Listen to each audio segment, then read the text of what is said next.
the home life was like. Maybe his father got him every other weekend, and that was their thing to do together. Maybe his mother didn't want to watch it, so she went in another room, and he and his father spent that time together, and that was their quote unquote quality time.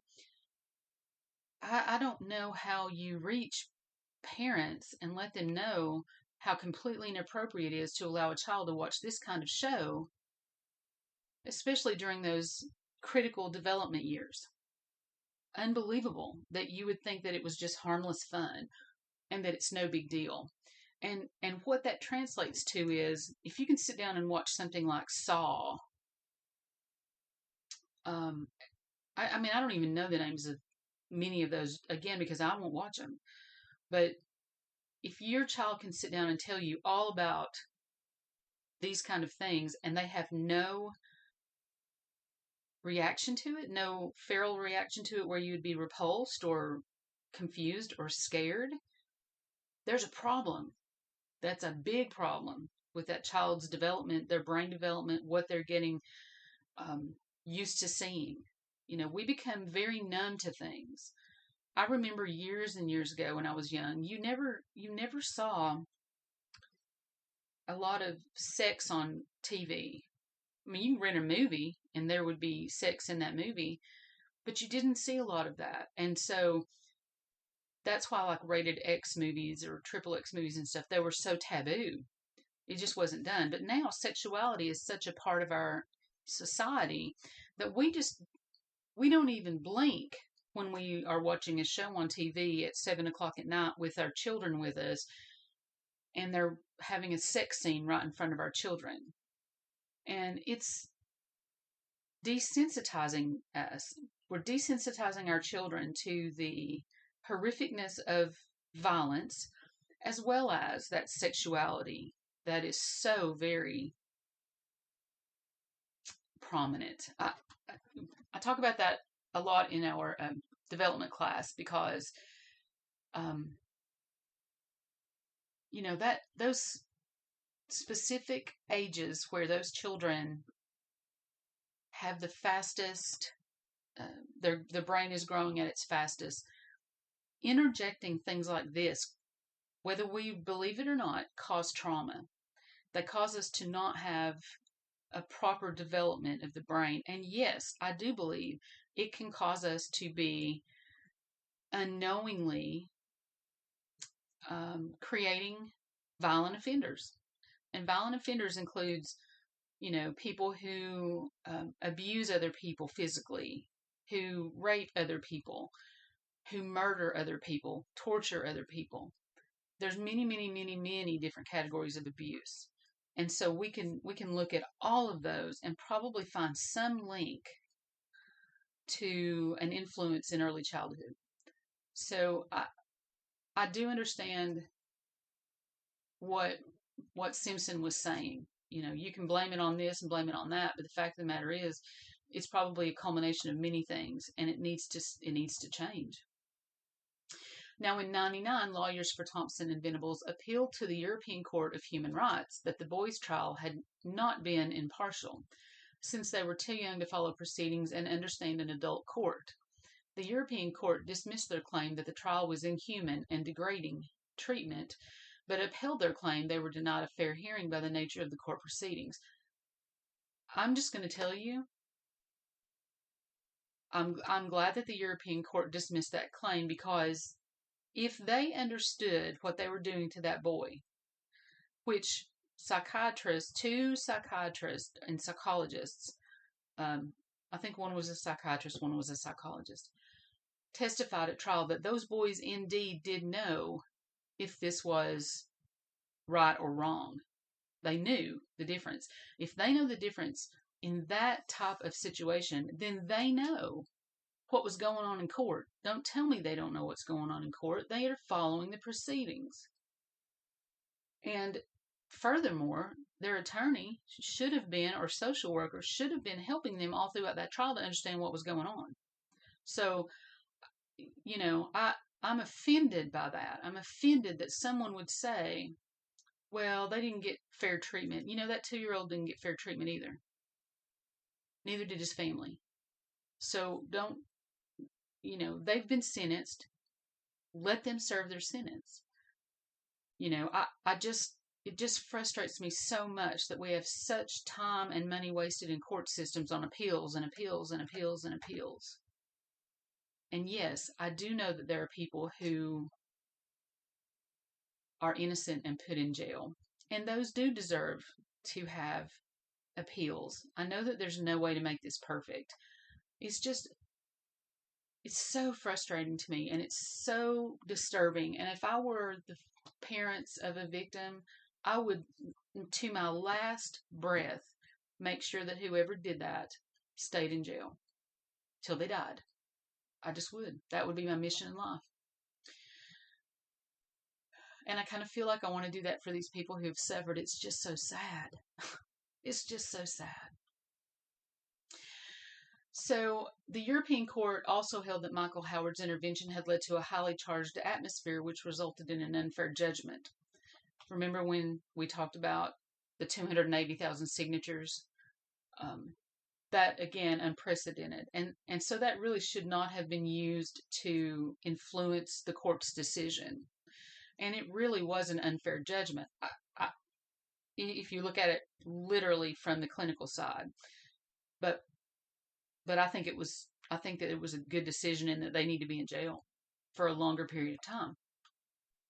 On March 15th, the court in Strasbourg ruled by 14 votes to 5 that there had been a violation of Article 6 of the European Convention on Human Rights regarding the fairness of the trial of Thompson and Venables, stating that the public trial process in an adult court must be regarded in the case of an 11-year-old child as a severely intimidating procedure.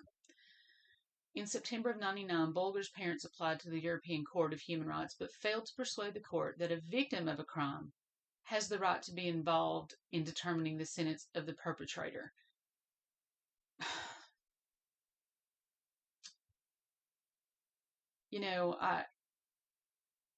I do think that the victim has a right to a say in what happens to that person.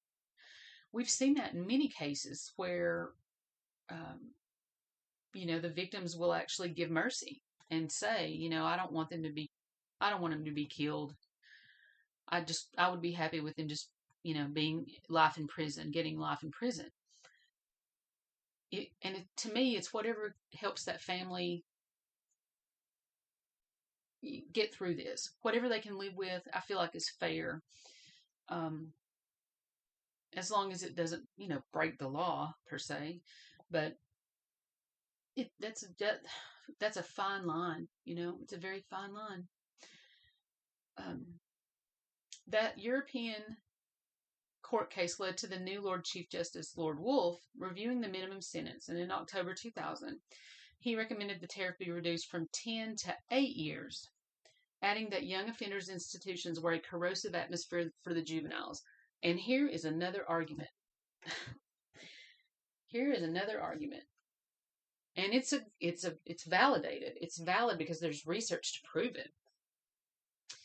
If you put anyone in a jail system, that is a completely different environment than the free world, right? We know that. But you also are influenced by those people who are in there. And if you interview prisoners who were released, put back into society, and then do repeat crimes like many of our serial killers, you can interview them, and most of the time they will say something like, I learned how to do this from my bunkmate in, the prison. He told me how he did it and got away with it. So when I got out and had the opportunity, I tried it. So they do have, it is an atmosphere that is incredibly negative. It's not teaching good things. Even though they have all these rehab programs that you can go to, you don't have to go to them. So again, rehab is questionable. 1 in 100,000 might be rehabbed and come out into the world and live a good, decent life. But that's so rare. It's just so rare. And so I think that Lord Wolfe had a really good argument here. If we left them in there longer than that, would they become even worse? I don't know.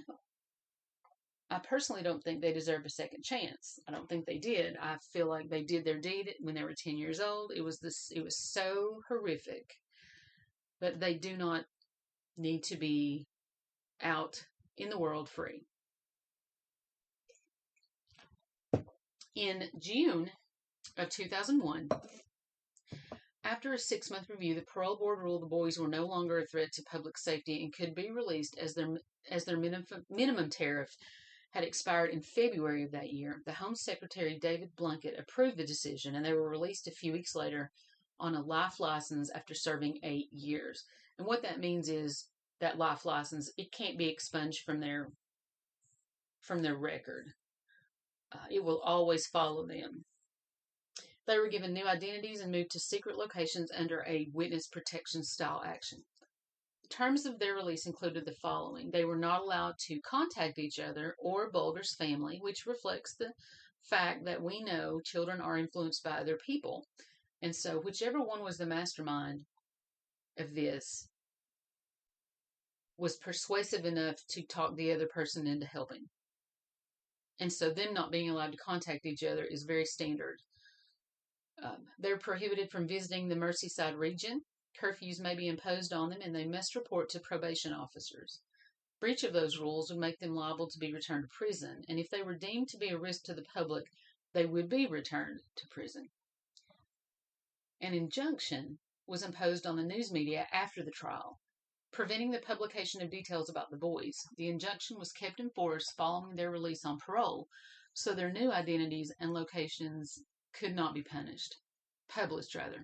David Blunkett stated in 2001 the injunction was granted because there was a real and strong possibility that their lives would be at risk if their identities became known. Another double-edged sword, to be honest with you. Why should they get protection when that poor 2-year-old didn't get protection? Why is our justice system set up that way? You know, and I'm a civil person. I believe in the court system. I think that that's how we have a civilized society. But the human in me, the mother in me, I'm sure would want those people or that person to not be handled with such grace. You know, they made a decision. They took away a life in a very, very horrible way. And why should they get the mercy that they did not give that child? That will always be an argument. Always. You will always have someone that is a true proponent of, yes, they deserve what they get. Yes, you should release them back into the world. And if people find out who they are, so be it. And then you'll have other people who adamantly proclaim that, no, we have a right to protect them. No one else should have the right to dole out any kind of justice besides the court system. So you're going to have people that are opposing each other all the time. There is no simple answer to that. I just happen to have my own opinion of it, and I'm glad to share that with you because I feel very strongly about it. I feel like we protect criminals far more than we protect victims, and it's frustrating. Perhaps if we were a little more callous to these offenders, we might lessen the likelihood of these things being repeated. You know, I cannot tell you, if you just, I'll see 10-year-olds all the time when I'm walking through the hallways of these elementary schools, and to look at one and think that they would have the capability of doing what these two boys did to that 2-year-old child is incomprehensible. So yeah, I think there's some serious issues with these boys in their environment, in their development, and whatever that is, there was an issue. Pure evil, pure evil. Maybe they were born that way. Maybe one of them was born that way and the other one was influenced to participate. That's pretty common. And we also know that peer pressure is a big thing. So if you want to be a part of a group and you want to be well liked, you don't have enough confidence in yourself to be a leader, then you're going to be the follower. And perhaps Thompson or Venables was a follower. Doesn't matter. They were both responsible.